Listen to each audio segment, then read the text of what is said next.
Ok, on est prêt. J'y vais. Évidemment, c'est un watch-along. Donc, j'y vais. C'est pas vraiment du react content, mais j'y vais. N'ayant pas regardé aucun show de la Big Time Wrestling avant. Évidemment, il y a du montage qui va avoir été fait à différentes parties dans la vidéo. Donc, ça se peut qu'il y ait des stops, des trucs comme ça. Mais voilà, on va regarder ça. Juger un peu le contenu, l'enrobage, les combats, les promos, puis tout ça. Donc, on y va. Big Time Wrestling 1969. Oh my god. Oh, c'est génial. Deux rangées de citoyens. Ok. On commence direct avec un combat. Oh, ce ring-là a l'air. Je mets un stop déjà. Ce ring-là a l'air vraiment. Vraiment douteux en termes de qualité. Mais il y a quelque chose que j'adore là-dedans. À gauche, les Hells Angels, les champions par équipe. Apparemment, l'équipe qui a eu le plus de hits à la Big Time Wrestling. Les California Hells Angels, Ron et Paul Dupree, sont des intéressants personnages puisqu'ils ont été à la fin des années 60 l'équipe la plus dominante de Détroit. Car en plus d'être d'excellents heels, Ron et Paul n'étaient que des frères in kayfabe, parce qu'il a souvent été nommé que les deux hommes étaient en fait un couple. On peine à imaginer un couple homosexuel dans le monde de la lutte à cette époque, alors que de notre côté, on a dû attendre presque 50 ans avant que des lutteurs s'affirment de la sorte. Mais oui, Ron et Paul Dupree étaient deux hommes homosexuels affirmés dans le locker room, et ce bien avant tout le scandale du sida qui allait arriver dans les années 80.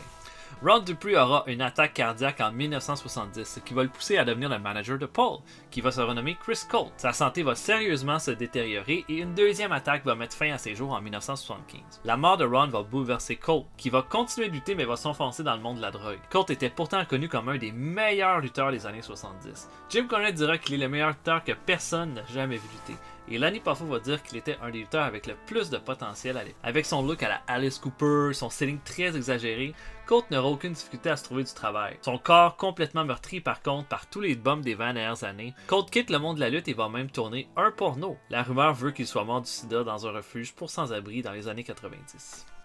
And hello once again, ladies and gentlemen. Bob Finnegan here once again with another presentation of Big Time Wrestling for Lord Layton. And what a thrilling show we have for you today. And now our contestants, the ring is waiting, and we'll be right back with more action. But first, let's pause for this important word. Qui fait ça? Qui fait ça comme l'annonceur qui vient? Waouh, c'est tellement génial, c'est tellement classique comme move. Oh, ok, j'ai hâte de ce combat-là. J'ai hâte de voir ce combat-là. Ok. Wow. Regardez les looks. And ladies and gentlemen, introducing on our first bout of the day here on Big Time Wrestling. You'll give us a proper introduction too. From Los Angeles, California. Oh, il vient déjà d'insulter la foule. From Los Angeles, Les 12 fans. Weighing in at a combined weight of 450 pounds, the World Tag Team Champions, the California Hells Angels. Oh yeah. Look at them.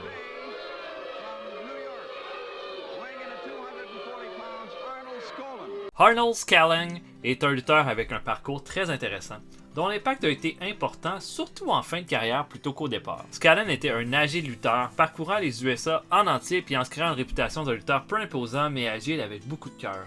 Il va même défier Pat O'Connor et Buddy Rogers pour le titre mondial de la NWA. Durant les années 60, Skaaland va plus vers un style de brawler et va se faire un nom à la WWF. Il va rapidement devenir champion par équipe avec Spiros Arion, dont nous allons parler plus tard. Skaaland avait une étoile qui brillait de moins en moins, mais il était un morceau important du midcard de la WWF de l'époque. C'est à la fin de sa carrière dans le ring que Skaaland va gagner sa plus grande renommée en tant que manager. Skaaland devient le premier manager face populaire dans le monde de la lutte et est une grande figure de respect pour un jeune Vince McMahon Jr. Skaaland va non seulement être un important manager pour Bruno Sammartino et Bob Backlund, il va être un road agent extrêmement respecté. Skaaland sera introduit au Hall of Fame de la WWF en 1994 et utilisé pour renforcer le heel turn de Backlund la même année. Il n'en demeure pas moins un très important morceau de la WWF qui a eu énormément d'influence sur le produit alors qu'on le connaît très peu.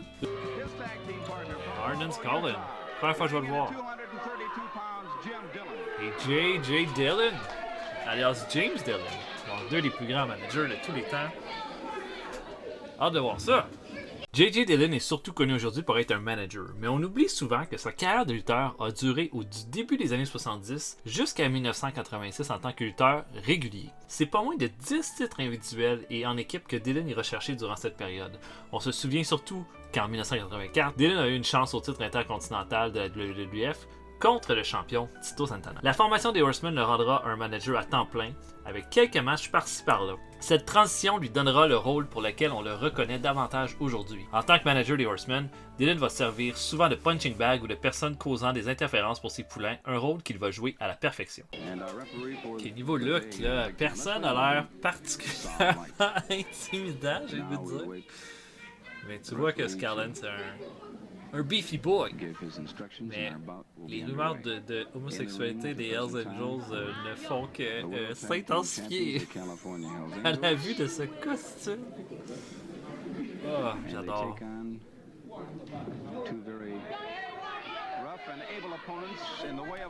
On va baisser un petit peu les commentaires. Wow. Wow. En tout cas, tu vois déjà. Ils ont déjà. Je dis ça, c'est ça. Juste de faire rouler sa chaîne comme ça, c'est déjà d'énerver la foule. Tu te doutes qu'il y a quelque chose qui va se passer dans le combat. Des petites choses, la lutte. Hein.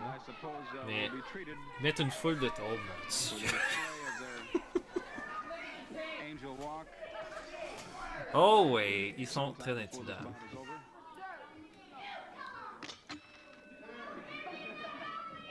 All right. Qu'est-ce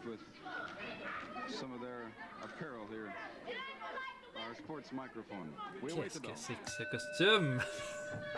Quoique, en tout cas, jusqu'à date, je suis fan. Je suis fan des Hells Angels.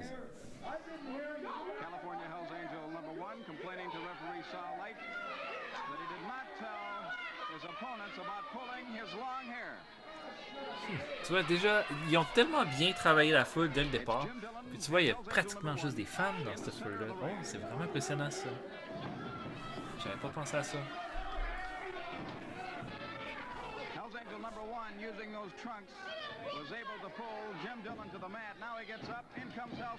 Ah ouais. Déjà de la tricherie. J'adore. Et les cordes sont tellement molles. Ça a l'air, ce ring-là a l'air de vouloir se briser en 1000 pièces. Oh, j'adore.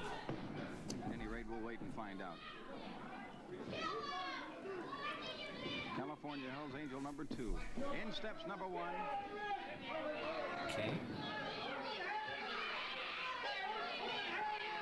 On regarde ça simple. Regarde ça simple pour commencer.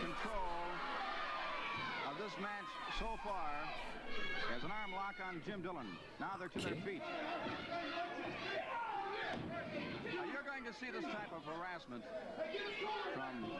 Voilà, juste, tu vois, il y a déjà la seule prise qu'il a faite pratiquement dans ce combat-là, c'est un armbar de côté. Puis déjà la foule est en feu, puis bang, c'est ça, encore la tricherie, c'est ça. Et pauvre Dillon n'a rien fait, rien fait du combat.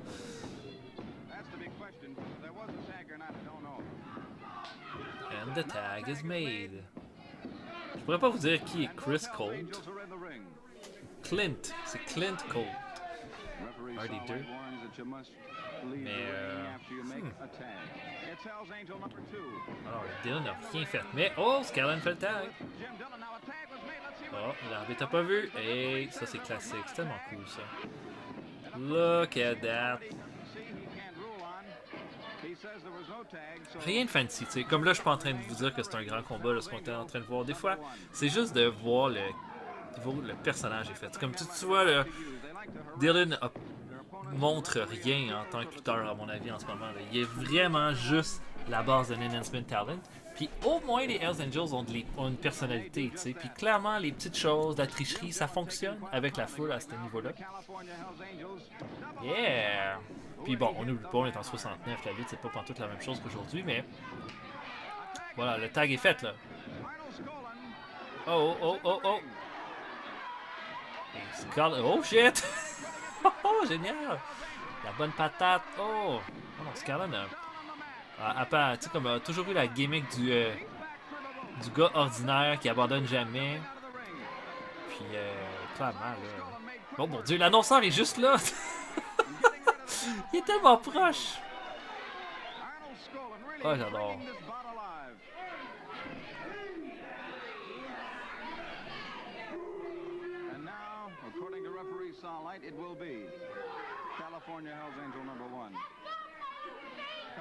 Ok. C'est ça. Voilà, j'ai le goût de dire, peut-être qu'il est rendu là, il y a peut-être trop ouais, comme un con... Mais ça dépend c'est quoi l'intention de ce combat-là. Est-ce que c'est de développer les Hells Angels avec du heat ou de faire un gros combat compétitif, ce que je pense que c'est pas du tout le cas. Là. Ce combat-là est juste pour les Hells Angels.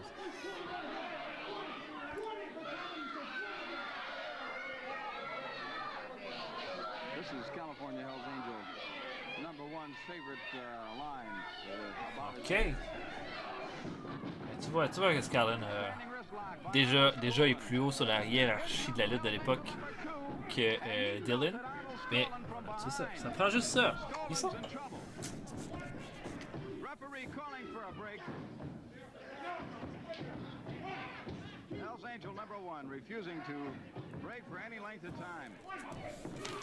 Ok. Ok, non, ça va. C'est un peu toujours le même processus, mais...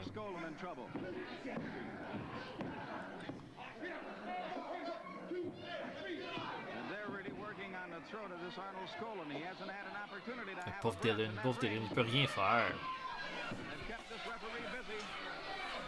Ah. En tout cas, j'ai goût de dire, évidemment, premier combat que je vois des 4 lutteurs, Scarlett a l'air d'avoir plus de talent dans le ring, en termes de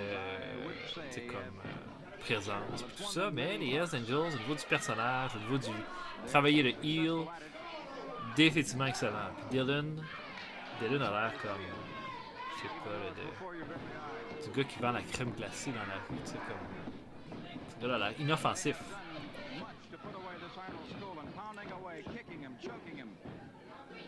Il y a rien qu'ils ont fait qui n'était pas de la tricherie. Je trouve que c'est vraiment poussé. Comme c'est incroyable. Comme je peux comprendre pourquoi le monde dit que cette équipe-là avait autant de heat. C'est incroyable.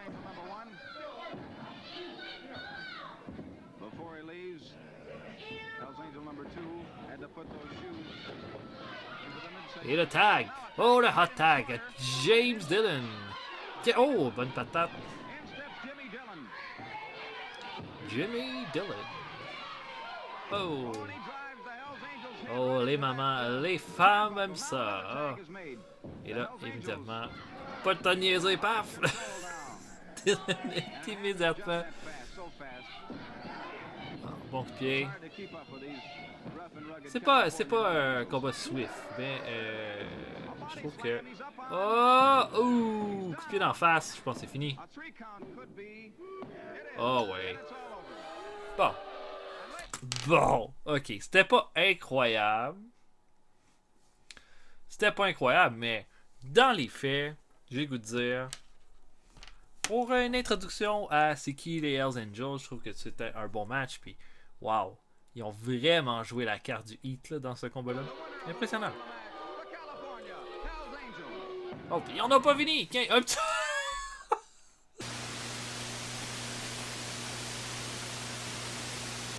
Ladies and gentlemen, let's go right to the ring and more exciting action on Big Time Wrestling. Introducing from the Watts section of Los Angeles, California, he weighs in at... En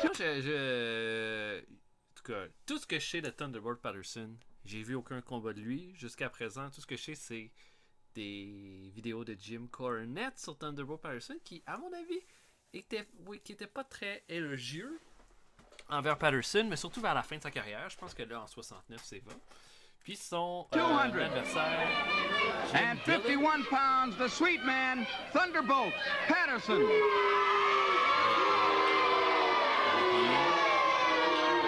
Un lutteur avec un très impressionnant parcours, pour les bonnes ou les mauvaises raisons. Thunderbolt Patterson a commencé sa carrière en 1964 et va rapidement se faire un nom comme étant un des lutteurs avec le plus de potentiel du circuit. Sans être un très bon lutteur, Patterson avait le charisme, le physique et la prestance d'une vedette.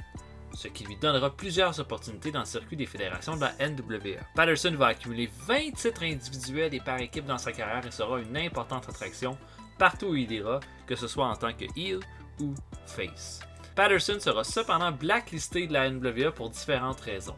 C'est d'abord de travailler pour des fédérations n'étant pas avec la NWA, et ensuite pour se plaindre des cas de racisme dans le monde de la lutte durant les années 70. Malgré tout le boucan que va faire Patterson avec ces situations, il sera réintégré à la NWA en 1975. Outre le fait que Patterson était un draw, il n'a eu que très peu d'impact à long terme sur la lutte. Il demeure cependant un lutteur qui a activement travaillé pour la condition du lutteur afro-américain et qui s'est démarqué pour son charisme et son aisance avec la foule. His opponent today here on Big Time Wrestling from Troy, Ohio, weighing 224 pounds, Jim Paderewski.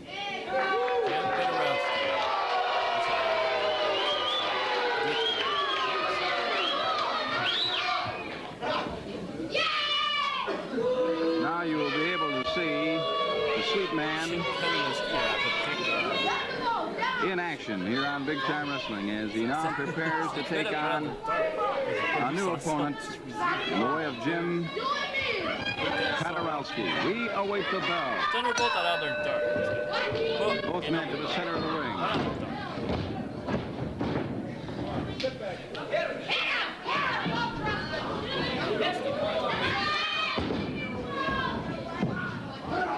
Onto the ropes, Thunderbolt Patterson doesn't waste any time.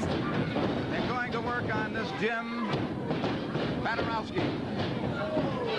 Thunderbolt Patterson, one of the most vicious men in professional wrestling, is trying to put his opponent away. Driving that hand into the throat of Paderewski, choking him now. Trying to camouflage his choke. He's caught and he must break it up. And you're going to see one thing. There goes Paderewski through the ropes. He's on to the floor now. And out of the rope steps Patterson. Adding a hard boot to the back of this young gentleman. Patterson will never break for any length of time. You'll note this in any of his bouts.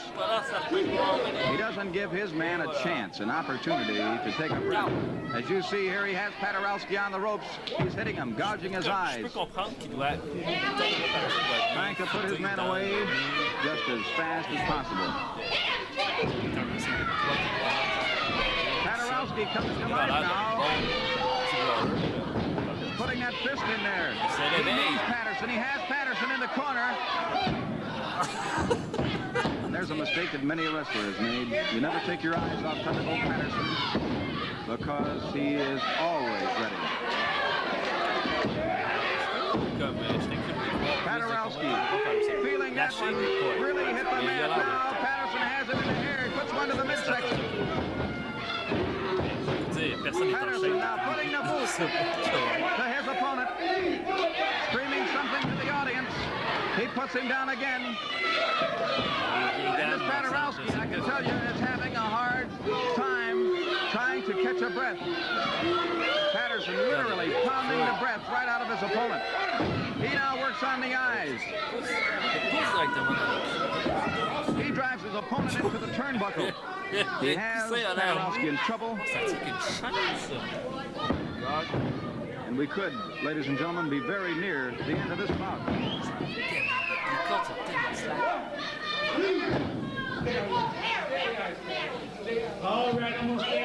Referee saw light telling Patterson to stay out of his opponent's eyes. Patterson now.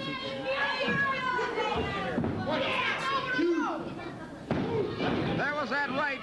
There went the right fist. This could be it. This could be it. And it is. It's all over.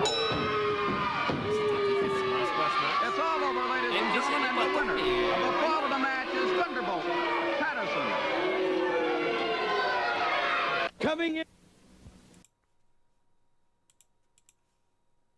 Ce que je peux dire, là, en toute honnêteté, après ce combat-là, Patterson n'a rien fait d'impressionnant dans ce combat-là. Par contre, clairement, il montrait déjà le gros de la popularité de Thunderbolt Patterson s'est fait dans les années 70, 69, là, il était encore un peu en début de carrière.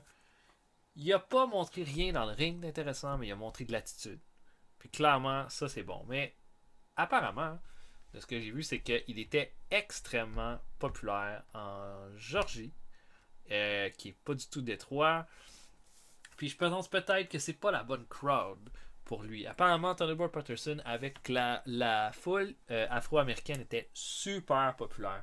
Mais là, je vois, regarde ça de Détroit, je pense pas que c'est leur genre de méchant.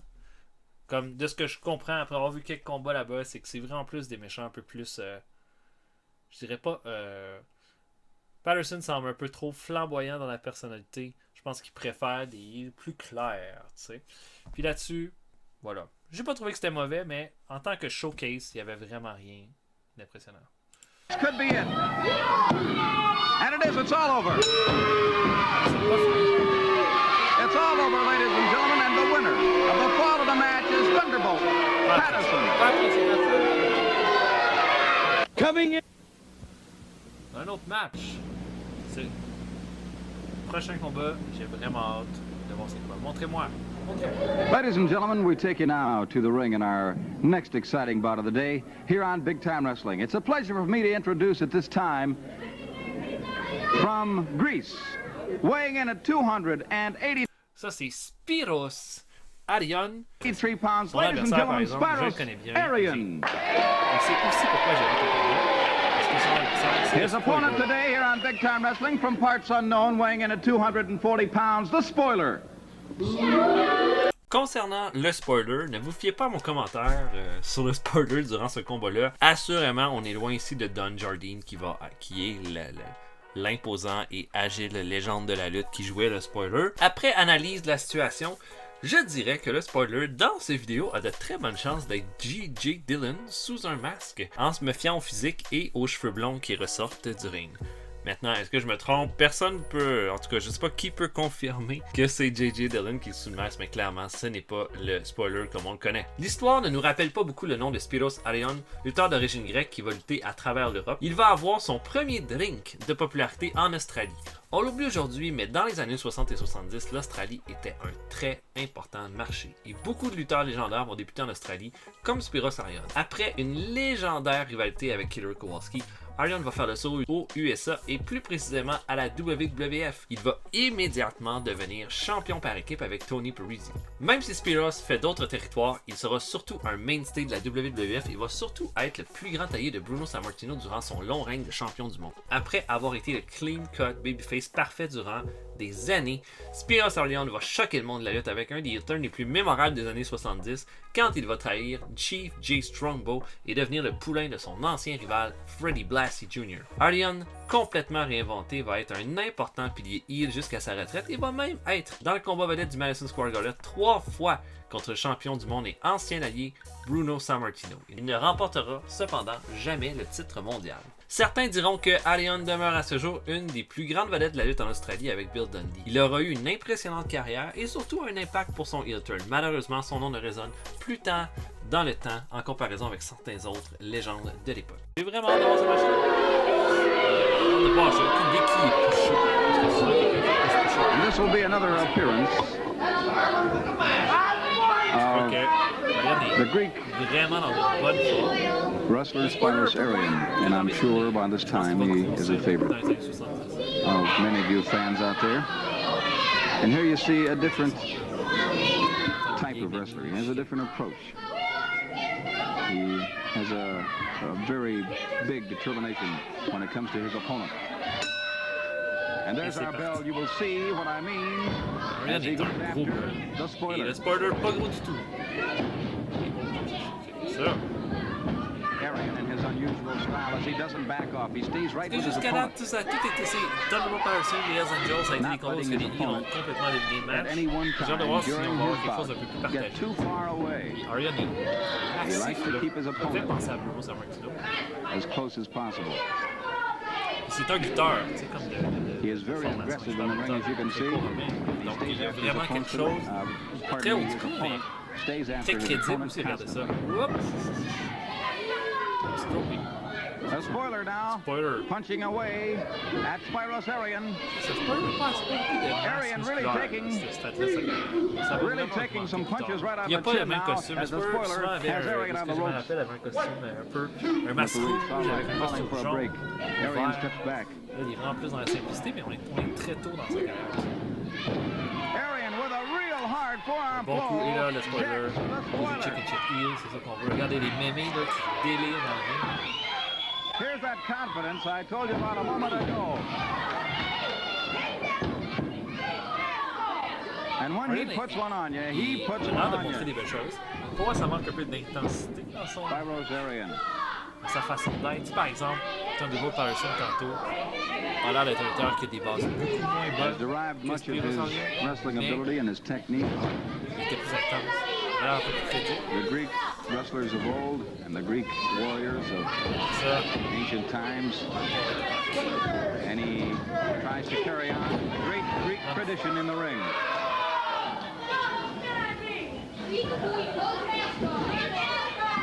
High into the air goes the spoiler et la on a hard body slam by Arian. And the spoiler backs off, saying, wait a minute. Spoiler has hooked the leg of Arian. Let's see what he'll do to get out Ça of this one. marchera pas. Arian, dragging his opponent across the ring, refuses to submit. Je trouve tellement que c'est un beau nom. And the lutteur, ropes le down, the spoiler. referee will have to break it up. Spoiler, c'est écorcher les choses, tu sais. Puis, je trouve toujours, en tout cas, c'est tellement un heel naturel. Oh! Arian really plowed one in bon shot. to the chest of the And oh! spoiler. Puts a knee into his head. Another. As he drives the spoiler into the mat each and every time. Combat le plus partagé On qu'on goes the a. spoiler. Oh! Back body drop. He was high in the air on that Ça one. va pas beau, ça. There's Arian Ouais, putting c'est that ça. Je knee trouve into the face of the spoiler. effectivement, He's il est trying to solide, put him away mais now. ça a l'air mou, ça a l'air un peu fake. En fait. Évidemment, c'est fake. Des fois, There's je his sais juste hold. que ça. That's his hold. Ça, c'était un drôle de This could be all over. It's the 3 count. drôle de match. And ladies and gentlemen, the winner of the fall of the match. Drôle de victoire.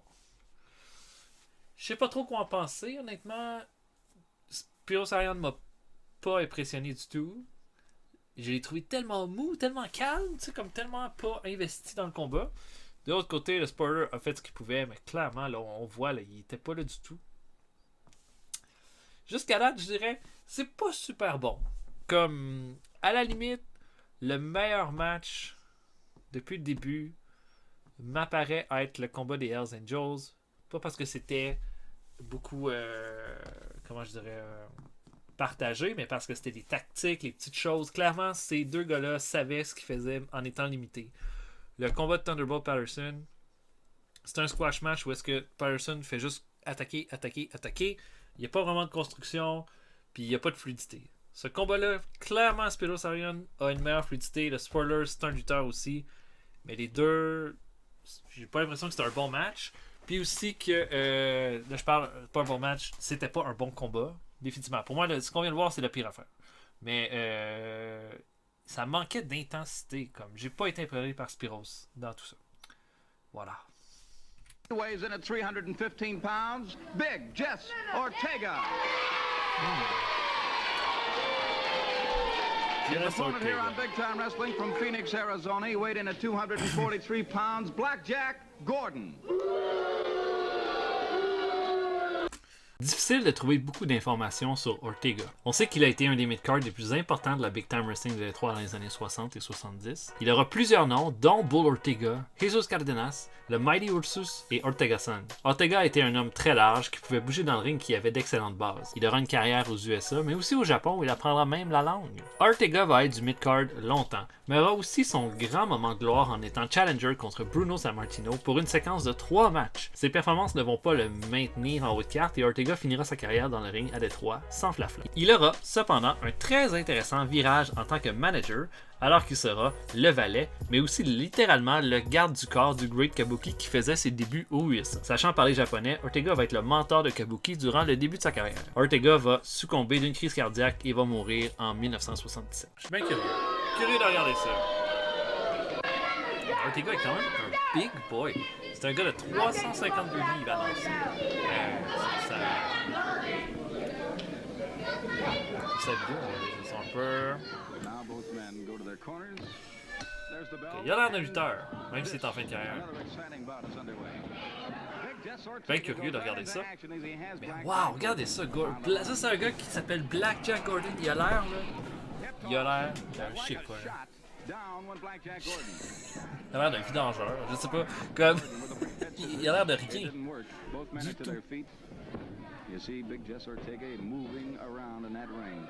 Standing wrist lock by Gordon. Oh yeah. Ça, j'aime ça. Ça change un peu du style de lutteur qu'on a vu depuis le début. À voir s'il est encore capable de faire quelque chose à ce stade de sa carrière.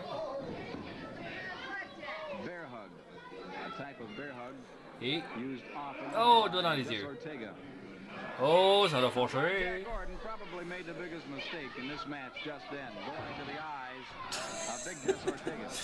Il avait l'air aussi bon de pouvoir pleurer. Yep.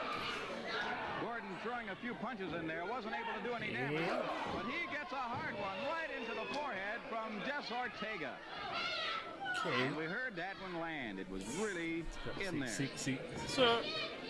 Moi, on me vendait la lutte de Détroit comme étant des big brawls super sanglants. J'imagine que le fait qu'ils soient à la télévision les empêchait de faire ce genre de show-là. Probablement que c'était plus des shows qu'ils faisaient comme des house shows devant le public qui apportaient plein de trucs qui devaient être surtout les gros brawls monstrueux. Voilà. Au moins là, on a un combat, tu sais, puis qui est déjà, à mon avis, plus intéressant que celui qu'on a eu tantôt. Boom! Hey, oh yeah! Comme, je serais curieux, c'est ça, là, de voir Ortega contre un gars plus intéressant que Blackjack Gordon. Vous savez, je suis pas capable de m'empêcher de rire. À chaque fois que je vois son costume, je peux rire. What the hell? Wow! Nice! Nice move! On dirait comme la version Wish de Eddie Kingston. Et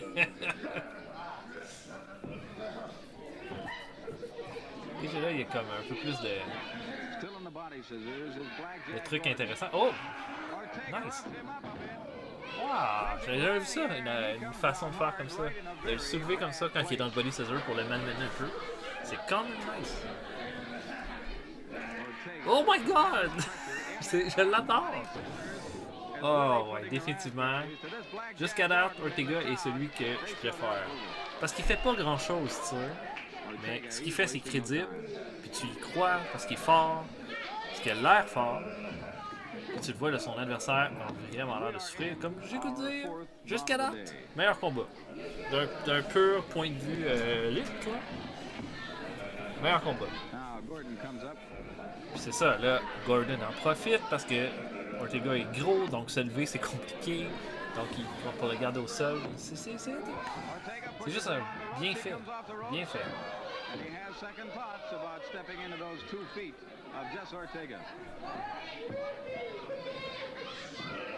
Standing wrist lock.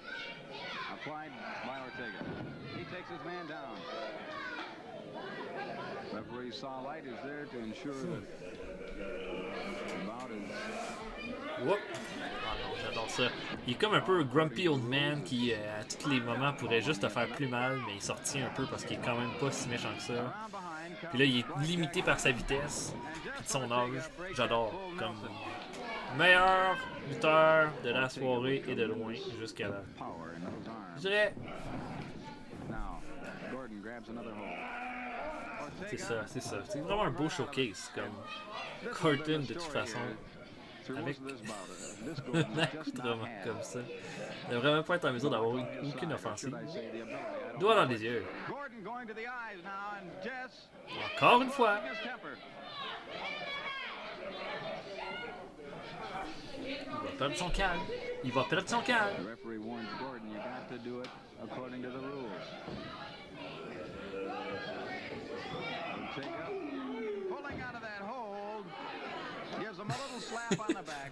C'est pas rythmé, mais je trouve que c'est clairement ce qu'ils veulent faire avec ce genre de combat, c'est des showcases de talent, comme des squash matchs, un peu plus compétitifs. Je trouve que là où Par exemple, celui qu'on a vu tantôt, qui était le combat du spoiler, était un combat peut-être un peu plus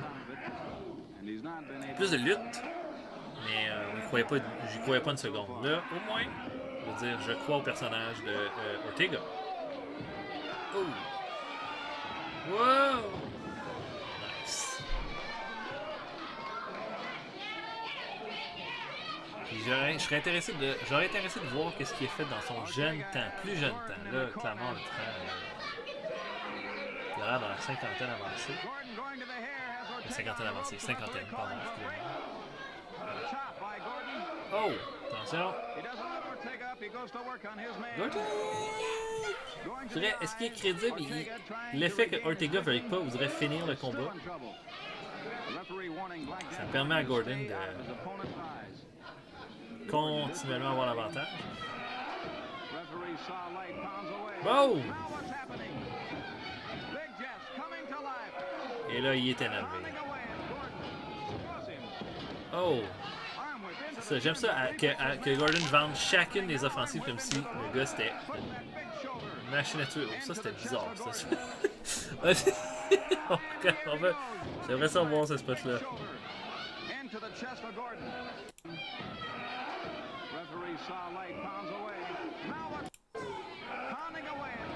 Ok, il l'a dans le coin. C'était n'importe quoi ce spot-là. Là, dans les cordes.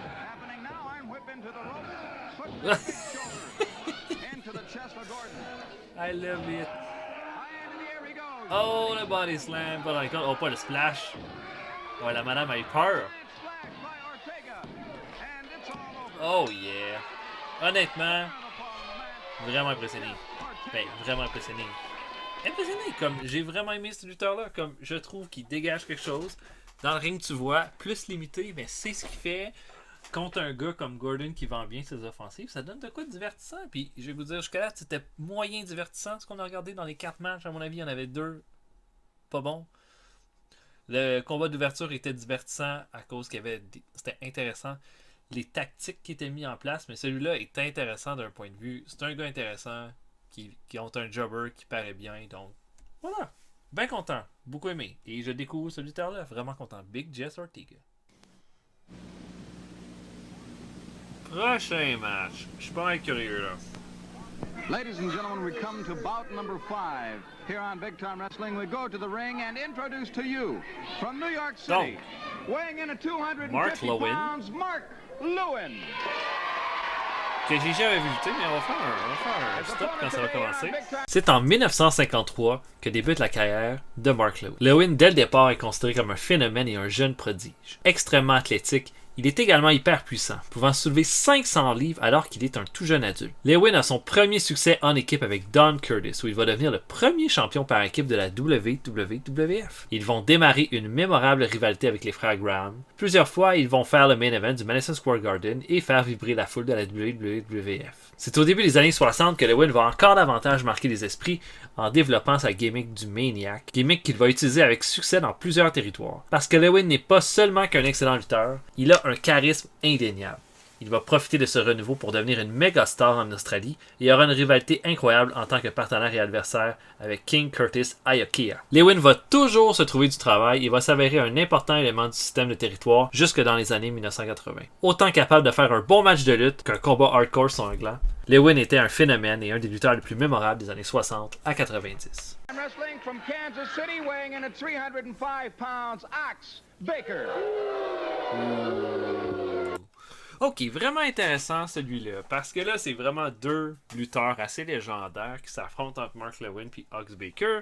Lewin, j'ai jamais vu un combat de Mark Lewin, mais j'en ai beaucoup entendu parler. C'est un gars qui a eu une très longue carrière, puis qui a commencé comme un super gros babyface, qui est devenu dans les années 60 un heel, fait qu'il a montré qu'il était très versatile, super lutteur dans le ring apparemment, très charismatique. Vraiment hâte de voir ça aller pour Mark Lewin pour mon premier match. Son adversaire, c'est Ox Baker. Moi, j'ai déjà vu plusieurs matchs de Ox Baker, mais jamais Ox Baker à cette époque-là. Ox Baker est un des heels les plus populaires des années 70 de la lutte américaine. Dès la fin des années 60, Baker, un lutteur heel mais sans trait distinct et pas très bon dans le ring, se construit un nouveau personnage avec une longue moustache et des cheveux rasés. Il devient Ox Baker comme on va le connaître durant sa carrière. Lors d'un combat de championnat en 1971, un de ses adversaires meurt peu de temps après son combat, et Baker utilise ce triste événement pour construire son personnage et surtout son finisher, le Heart Punch, qui aurait tué le pauvre homme. La même situation arrive en 1972, cimentant complètement Baker comme l'ennemi numéro 1 quand il entrait dans un territoire. En 1974, Ox Baker attaque le très populaire Ernie Ladd et la foule, ayant peur que Baker tue leur héros, démarre une émeute. Baker se fait poursuivre dans l'aréna par des gens qui avaient des couteaux et fuit pour sa vie dans ce qui demeure à ce jour un des plus importantes et violentes émeutes dans l'histoire de la lutte. Baker va devenir un des grands héros des années 70 avec son finisher considéré véritablement comme potentiellement mortel. Baker est un lutteur très ordinaire, voire mauvais pour certains, mais c'est son personnage et ses entrevues qui vont lui permettre de se tailler une place. Il est réputé pour travailler une foule, parfois trop avec l'exemple de l'émeute, mais Baker était un des meilleurs pour attiser une foule contre lui. Jusqu'à la fin des années 80, Baker demeure une attraction populaire et comme un des premiers lutteurs américains à franchir la barrière du cinéma dans des films mainstream avec sa performance la plus populaire dans Escape from New York de John Carpenter. Mais pour le win, je suis vraiment curieux de voir qu'est-ce qu'il va donner. Mais tu sais, comme tu vois déjà, ça c'est deux lutteurs qui ont un physique de lutteur, clairement. Donc, Lewin a vraiment le physique du pure babyface. Un peu comme Spiros Ariane plus tôt, mais ce qu'on me dit, c'est que Lewin est un bien meilleur lutteur. On va voir ça. Spiros m'a pas du tout impressionné.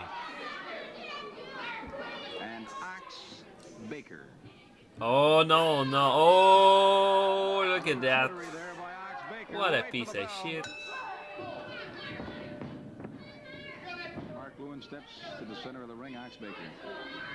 Ok. Oh, la grosse voix gutturale de Ox Baker. Ça a l'air de vraiment un méchant, monsieur. Oh. Oh, j'aime ça, j'aime ça, j'aime ça. J'aime le style de Baker là-dessus. Oh, malade.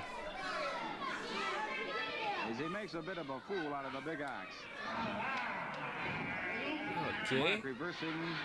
J'aime le win comme super calculateur. Fait jamais un move de trop. Déjà là, ça c'est plus de prise que ce que j'ai vu d'Ox Baker dans comme les 5 derniers matchs que j'ai vu lui.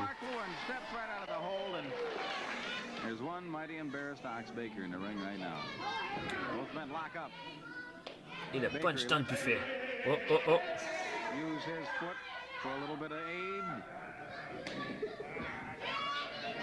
Ça se tord le bras en début de match.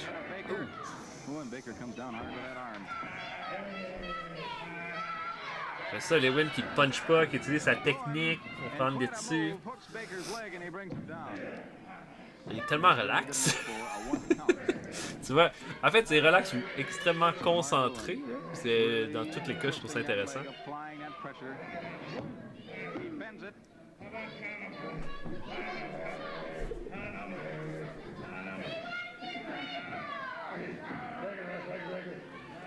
Prends la jambe.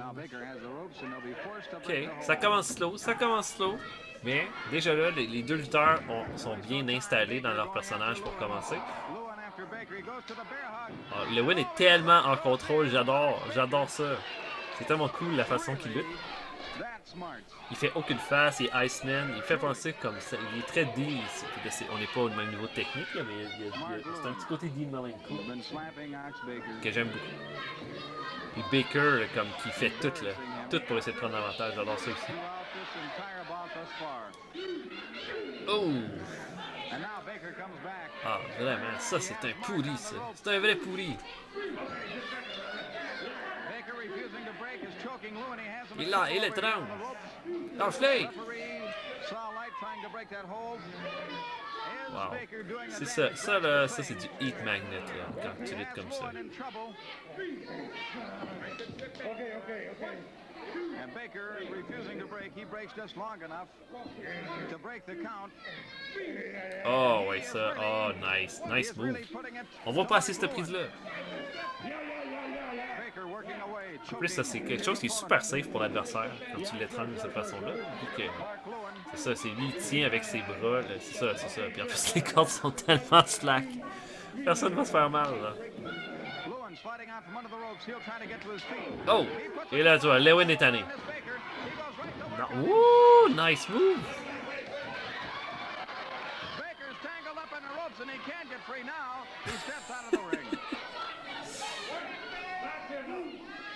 Nice. En tout cas, j'avoue, Mark Lewin, je suis quand même fan. Quand même fan.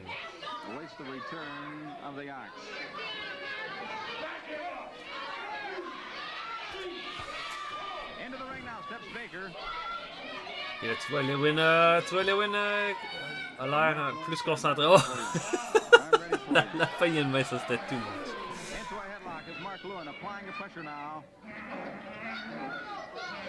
Non, Lewin a l'air comme d'un top face d'un territoire. Là. Clairement, là.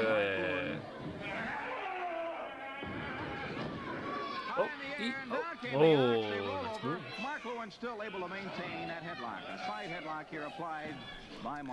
Je sais que peut-être pour vous autres, pour certains d'entre vous autres, vous trouvez que c'est absolument chiant ce qui se passe là. Il n'y a pas de gros spots et tout ça. Moi, je trouve juste... Oh mon Dieu, il a failli mal tomber là-dessus. Oh! Mon Dieu, mais pour l'époque, là, son moveset est vraiment impressionnant, hein, Mark Lewin. Mais moi, j'aime ça. J'aime les petites choses. Puis regardez ça. Je sais que les temps ont changé tout ça, mais la foule est beaucoup plus investie aussi dans ces affaires-là. Et c'est terminé! Et c'est terminé! Wow! Lewin a eu l'air d'une star dans ce match-là. Puis Baker, même dans la défaite, a vraiment rien pu faire contre Mark Lewin, mais j'ai trouvé ça vraiment solide. Vraiment solide comme match. Ben, est-ce que le match était solide? Pas tant, mais comme si tu me dis, le premier lutteur que je te montre, ce gars-là, ben, les gens de l'époque ont dit Mark Lewin, ça va être comme le prochain champion du monde. Juste la façon qu'il a lutté lors de ce combat-là. Tellement en contrôle. Regarde l'état de son partenaire. Regarde l'état de son adversaire. Wow. Impressionnant.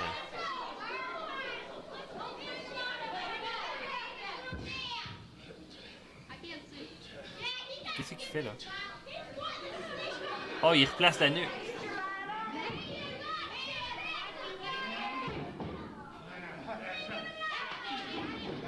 What the hell? Il l'a réveillé. Wow. Je suis sans mots devant ce qu'on vient de voir. Quel babyface. Malade. Gentlemen, we come to our final bout of the day. Here on Big Time Wrestling, we go right to the ring for the proper introduction. Ça dit que c'est le main event, c'est pas vraiment le main event. Il reste 2 combats dans notre épisode, mais comme c'est un best-of de Big Time Wrestling, voilà, on va dire que c'est... Donc là, de ce combat-là, c'est Junior Paderewski contre Killer Carl Cox. Je connais aucun des deux lutteurs. En fait, j'ai aucune idée c'est qui Junior Paderewski. Killer Carl Cox, j'ai lu un peu, apparemment tout un brawler dans les années 60. Hâte de voir ce que ça va donner. Là. Je suis vraiment... j'y connais rien dans celui-là. J'y connais rien. Alors, Junior Paderewski, qui a l'air d'un gars qui va en prendre plein la gueule et qui a l'air de le savoir dans son visage.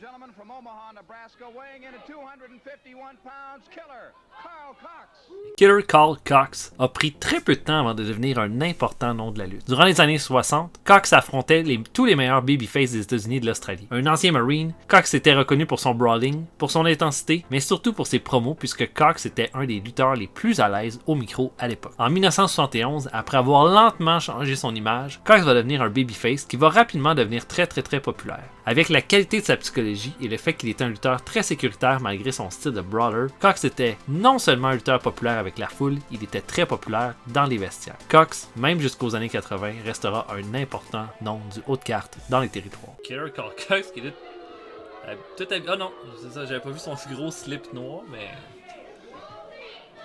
Bon, quand même l'air assez âgé. 169. Disons que ça dégage pas beaucoup de star power, ces deux lutteurs-là. Is a man of action. To say nothing for this young man, Junior Paderewski, so we should have quite a lot on our hands. Go for the handshake. Junior Paderewski, comme j'ai regardé, j'ai rien trouvé sur lui. Comme j'ai aucune idée, mais oh mon dieu. Quand même pas vraiment imposant. Oh, il y a quelque chose dans le pantalon. Il y a quelque chose dans le slip. Je sens que ça va être un bon squash, ça. J'adore ça, moi. Tu sais, il y avait des lutteurs que toutes, à cette époque-là, 70, 60, l'entièreté de leur stratégie puis leur punch était dans le fait qu'il y avait quelque chose dans le slip qui punchait leur adversaire. J'ai toujours trouvé ça vraiment cool comme façon de faire. Là, regarde, là, il est en train de stretcher, le pauvre. Oh, ouais. Quelque chose dans les mains. Et voilà, c'est ça. Il la remet dans son slip. Il la remet dans son slip. Et l'arbitre ne voit rien. Il ne voit que du feu. Oh! Bon coup de coude, ça. Oh!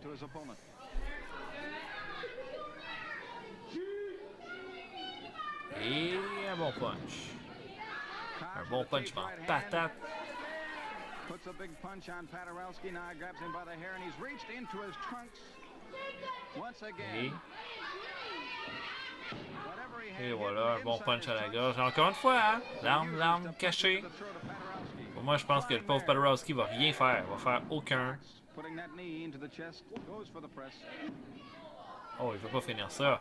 Il veut pas dormir ça. En tout cas, disons que je me questionne. Oh. C'est presque pas évident. Oh, wesh. En plus, imaginez où est-ce que cette arme-là passe son temps dans son petit paquet. Oh mon dieu. Et là, la fouille. Regardez la fouille! Wow, c'est incroyable. J'adore. Et il a remis là. Fais quelque chose, arbitre, c'est terrible.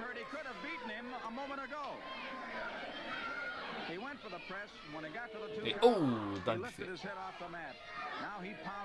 Et encore une fois. Et là, tout le monde. Oh, regardez ça, là, regardez la fouille qui pointe. Là. Vous avez vu? Il l'a sorti de ses bobettes. Ah. Et là. Oh, il peut s'en prendre à la foule. Il y en a, il y en a qui se sont calmés, là, quand il est arrivé.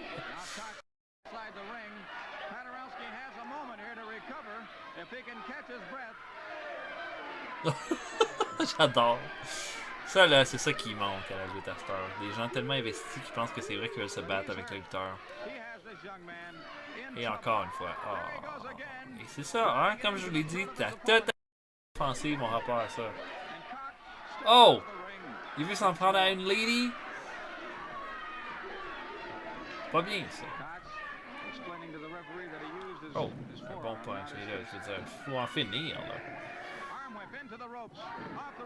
Un bon coup de coude. Descend du coude et pour moi, c'est fini. Il regarde la madame dans les yeux. Oh mon dieu! Oh, c'est incroyable, ça. En tout cas, c'était pas un super bon match, mais ce gars-là, il sait comment lutter. Définitivement pour que la foule... Il savait lutter pour l'époque, pour que la foule soit vraiment investie dans son truc. Hey, je pense qu'on a même droit à une promo de Killer Carl Cox après ça. On n'a pas de promo dans cet épisode-là.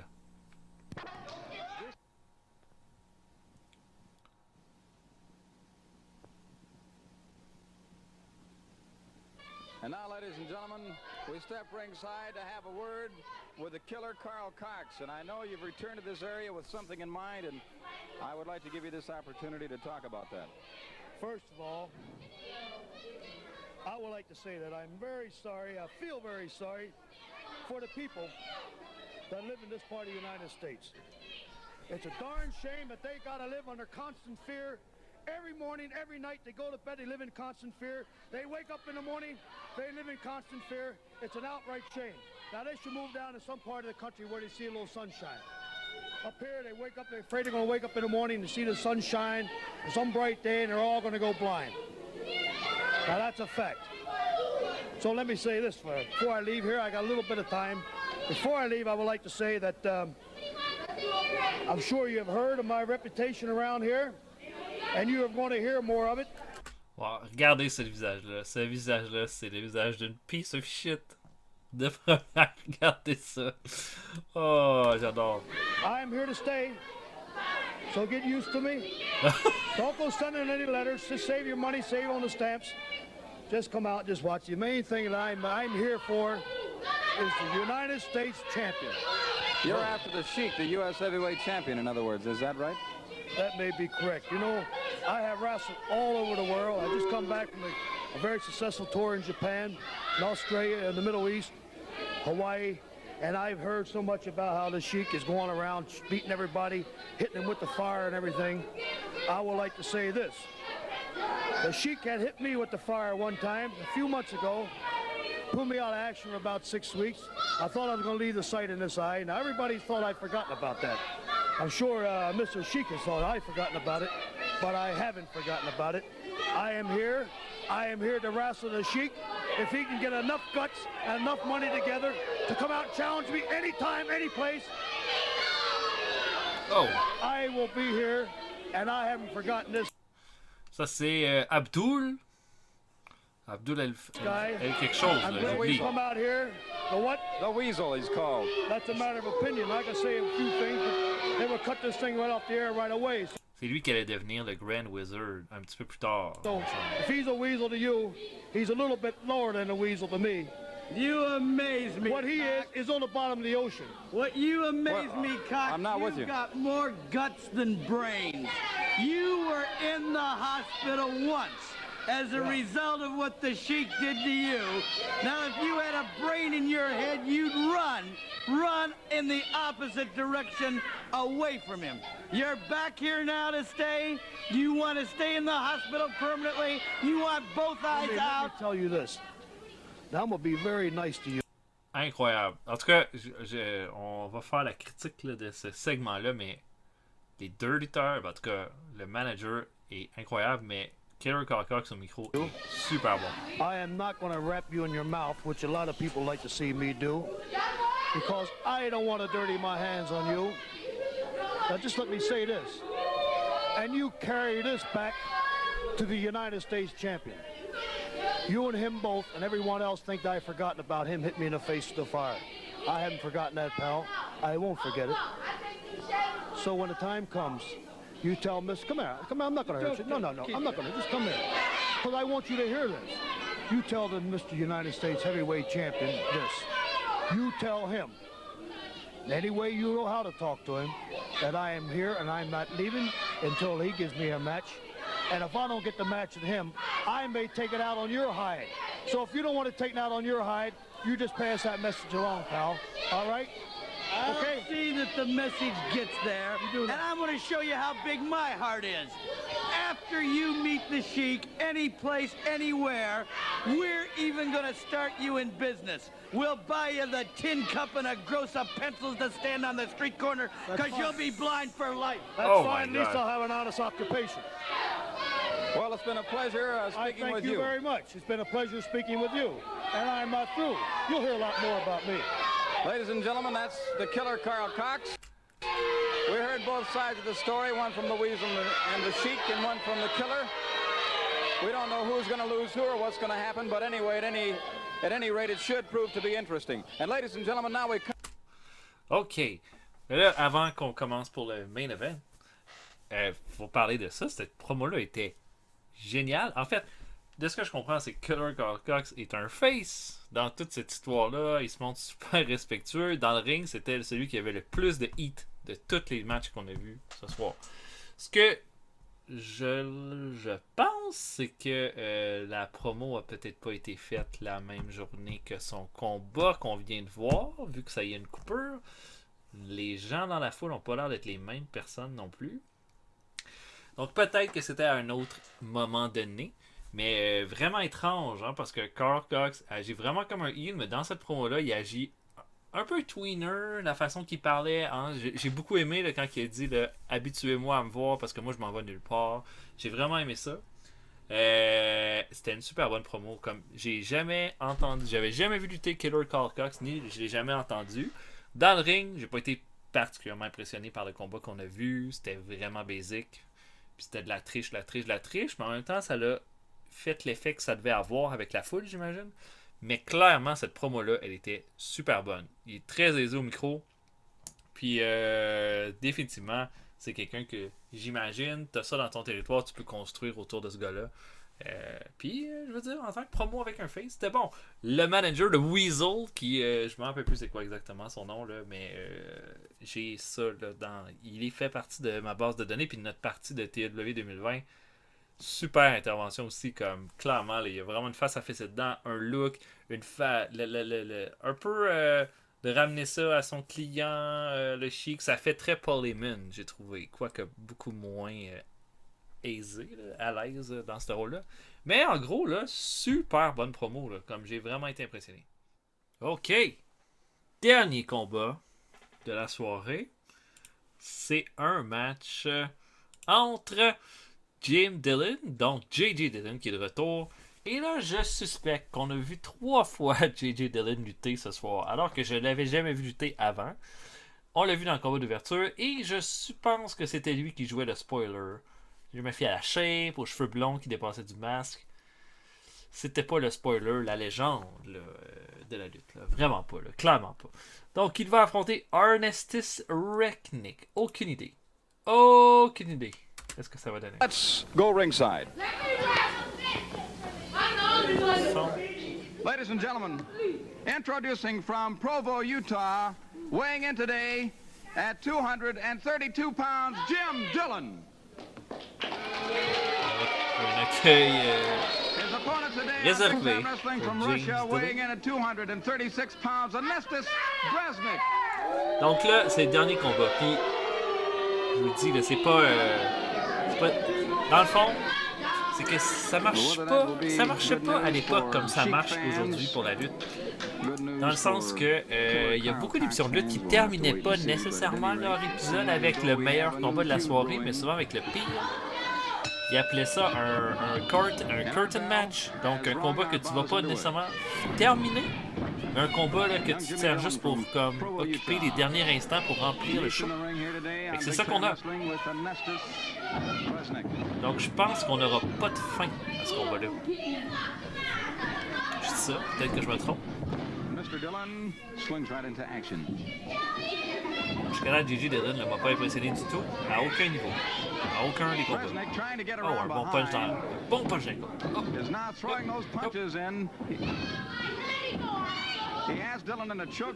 ah oui, ça c'est bon. Ça, j'aime ça, ce petit choke-là, là, quand il commence à serrer les ouïes.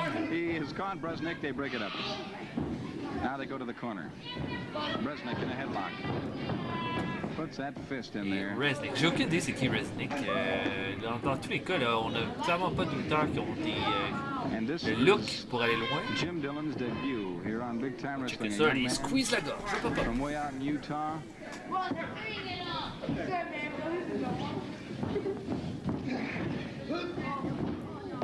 Snap, mère. He brings both those feet down across the eyes of Bresnik. Non, c'est les seules offensives que j'ai vu faire. Tout cet épisode. Bresnik trying to get his vision clear. Dillon with a headlock, it tosses him. Now Bresnik comes up with a hip scissors. Ça manque un peu de magie de ce combat-là. Là. Ça prend un bon personnage. Je pense qu'on n'est pas là du tout. Dans ce cas-là, il n'y a pas de deux bons personnages. Bresnik applying the pressure. Let's see what happens here. J'enregistre ce combat-là assez tard. Je suis un peu fatigué, mais je veux dire aussi, j'ai le droit de bailler parce que ce combat-là n'est pas vraiment intéressant. The shoulder's not close enough, of course, to the mat to get a count. Now Dillon trying to spread eagle Bresnik and break the hold. He has succeeded in doing just that, and he comes up with a leg lock. Ouais. ça manque de magie, ce combat-là. C'est juste pas intéressant. Je pense. La lutte, c'est le fun, la lutte technique, tout ça. J'ai vraiment rien contre ça, mais dans ce combat-là, j'ai aucune raison de m'intéresser à aucun des lutteurs. Puis, c'est pas des gars charismatiques, c'est pas des gars qui dégagent rien. Some of the up-and-coming rising young stars in professional wrestling. And today it is our pleasure to... Dylan ne lâchera pas ce Indian Deadlock. He's not been professional more than a couple of years, but since becoming a professional wrestler, Jim Dillon has... C'était nice, ça, la façon qu'il a brisé la prise de soumission, j'aime ça. Encore un peu fort. Et encore une fois, le squeeze des ouïes. Oh. Un peu, oui, c'est ça, un peu de fire de Leslie. Bresnik applying the pressure now. Let's see what Dillon will do to try to get out of this one. Referee Saul Light says it's all according to the rules.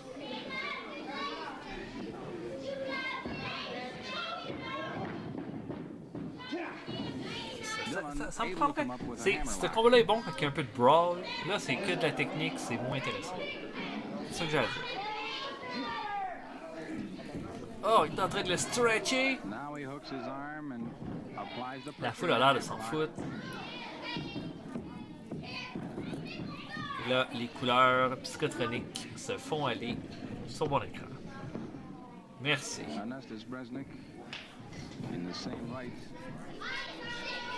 Has not been in the profession a great length of time. He's been in a year or so since arriving in this country. Il replace son gros slip rouge et c'est parti encore une fois Dylan qui fait de la technique.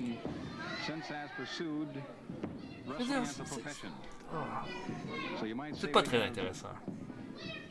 Two young gentlemen attempting to climb the ladder of success in the ranks. Comme en termes de look, en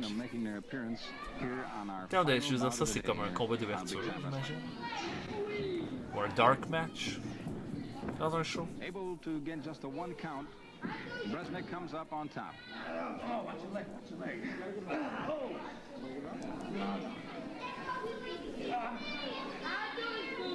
Jimmy Dillon in quite a predicament. Là, il fait la même soumission que l'autre que Dylan lui faisait tantôt. Là, il a utilisé la même façon pour s'en sortir.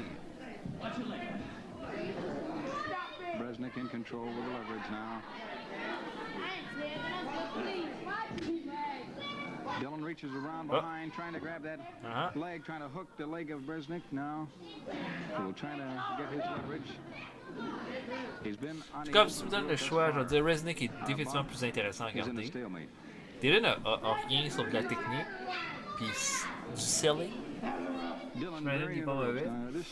Resnick a un peu de feu, un peu de fuego, peut faire du brawl, c'est quand même pas si mauvais que ça.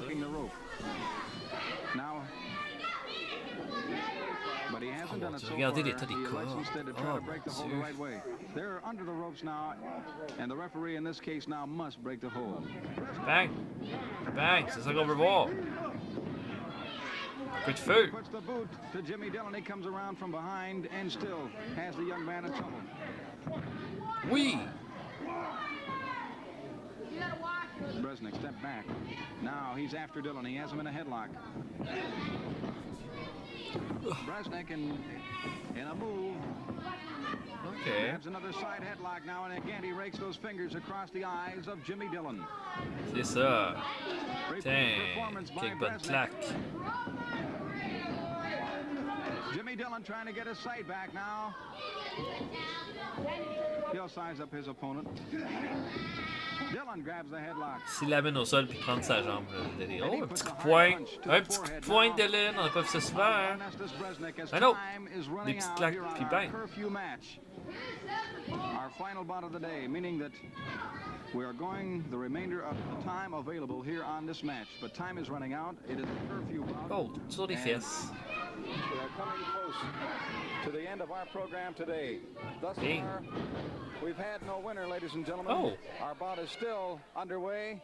And we'd like to take this opportunity in our closing minutes here to thank you very much for watching Big Time Wrestling. We'd like to remind you to join us here. Il est à 2 pouces, Victor qui lutte. Oh, j'adore. From the world of professional wrestling, ladies and gentlemen, until next time, we'd like to say goodbye to all good sports everywhere. Wow. C'est merveilleux, ça. Maintenant, qu'est-ce que j'en ai pensé? Parce que, bon, ça, c'est un peu l'espèce de show best-of de 69. Si ça, c'est le best-of des combats, j'avoue, c'est pas rien pour être vraiment surpris. Par contre, il y a quelque chose, il y a une atmosphère que j'adore là-dedans. Comme que j'aurais aimé ça être présent pour regarder ces shows-là. Ce que je préfère, c'est les... Je pense, la formule de mettre... On n'a pas eu des tops contre des tops dans cet épisode-là. Puis de toute façon, il n'aurait jamais fait ça à la télé à cette époque-là. On garde ça pour le house show. Hein. L'émission télé, c'est pour aider à attirer possiblement des gens à venir voir le spectacle en house show, qui est le gros spectacle. Là, ici, on n'a rien vu de c'est quoi vraiment... Comme la lutte de Détroit, c'est une lutte violente, sanglante, plein de brawls, tout ça. On n'a pas vraiment vu ça là-dedans. On a vu des personnages qui pourraient rentrer là-dedans. Je dirais mon combat préféré.